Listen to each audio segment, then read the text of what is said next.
Günaydın. Saat şu anda 6.08 ve ben Davutlar'dan yola çıkmış bulunuyorum. Daha erken kalkacaktım ama daha doğrusu 3.45 civarı kalktım. Daha sonra onun da çok erken olduğuna karar verip biraz daha yattım. Hazırlandım ve yola çıktım direkt. Şimdi istikamet buradan Söke. Daha sonra otobana gireceğim. Otobandan Aydın, Denizli. Denizli üzerinden güney tarafına çıkacağım.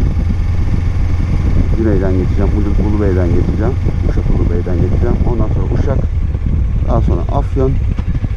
Afyon üzerinden de Ankara'ya gideceğim.